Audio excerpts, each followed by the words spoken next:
ये जो हजूम हम देख रहे हैं ये बदलाव की निशानी है। यहाँ पे जिस तरह से हमें देख रहा हूँ, इतना बड़ा प्रोग्राम शायद मैं पहली बार देख रहा हूँ यहाँ। मेरे टाइम में भी आप लोग जमा होते थे, मुझे लीड भी बहुत दिया आपने, 10,000 लीड दी है, 10,313।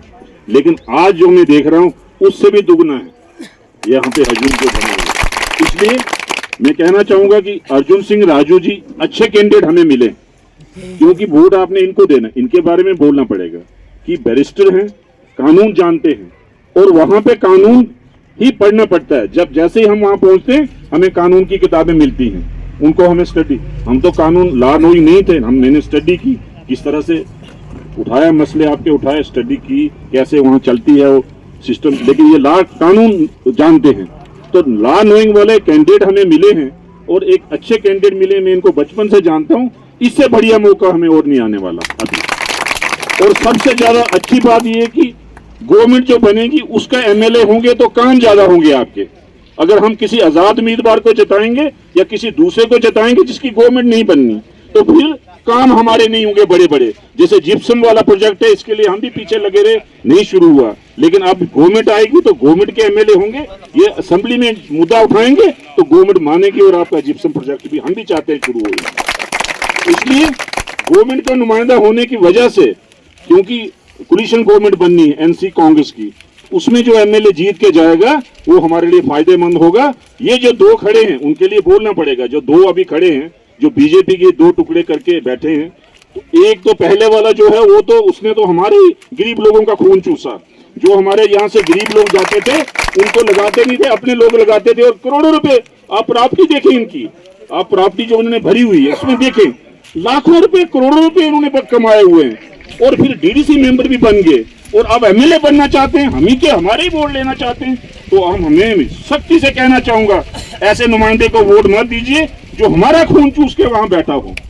तो दूसरा जो उसका साथी है, दूसरा भाई 10 साल तुम क्या करते रहे, जो दूसरा साथी उसका भाई है, हम किसी को जात पे नहीं हम कहना चाहते, लेकिन हम इशू पे बात करते। 10 साल आप बैठे थे, 10 साल आपने क्या किया हमारा, 10 साल में आपने इस इलाके का क्या किया, कुछ काम नहीं किया। अब चल पड़े कि हम इस इलाके में काम नहीं हुआ, खुद ही कह रहे हैं कि हमने काम नहीं किया। जहां जा रहे कह रहे हैं हमने, मशीन वाले जहां जा रहे हमने काम नहीं किया। भैया तुम 10 साल खुद ही थे, तो तुम खुद ही कह रहे हमने काम नहीं किया 10 साल का, तो तुम अपना खुद ही बता रहे हो हमने काम नहीं, तुम ही तो थे, हम थोड़ी थे। हम तो हमारे जो कैंडिडेट हैं ये थोड़ी थे गवर्नमेंट में, हम तो सारे अपोजिशन में थे। तो गवर्नमेंट तुम्हारी थी, तुमने हमारे को सत्यानाश, हमारे बर्बादी कर दी रामबन की। यहाँ पे कभी हमें मिट्टी खिलाई, कभी आपने टैक्स लगा दिए, कभी आपने पस्सियां गिरा दी, पूरे के पूरे गांव तबाह कर दिए हैं। धड़वास को तबाह कर दिया, शेरी को तबाह कर दिया, बाकी एरिया को तबाह कर दिया। तो आप चले हैं क्या इलेक्शन लड़नी, वोट लेने। मैं तो साफ कहूंगा एक भी वोट बाहर नहीं देना है। गंगा वालों को, बजोरी वालों को, जितने भी आपके मोड़े हैं यहाँ, ये आपका पारेबासी है, फिर बाकी मोड़े हैं, मैं सबसे ये कहूंगा भैया ये एक अच्छा मौका हमें मिला है, इस मौके का फायदा उठाइए। इधर उधर जाने की जरूरत नहीं है, कोई मशीन, कोई फूल देखने की जरूरत नहीं है। इन सब ने हमें बर्बाद तबाह किया है, समय कम है, इसलिए मैं शॉर्ट ही कहूंगा। लास्ट में मैं यही कहूंगा आपसे कि आप जाइए, लेकिन 100% वोट करवाइए प्लीज। 100% मुकाबला बीजेपी के साथ है। अब मशीन के साथ हमारा मुकाबला नहीं है, हमारा मुकाबला बीजेपी के साथ है।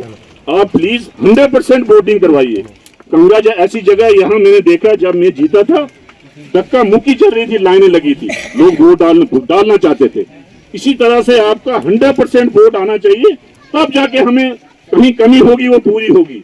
इसलिए मैं आप सबसे यही कहूंगा कि जैसे आपने मुझे जिता के भेजा था, भारी लीड दी थी, उससे दुगनी लीड देके, जैसे यहाँ मेरे साथी ने कहा, उससे दुगनी लीड देके इनको कामयाब करिए। शुक्रिया, जय हिंद।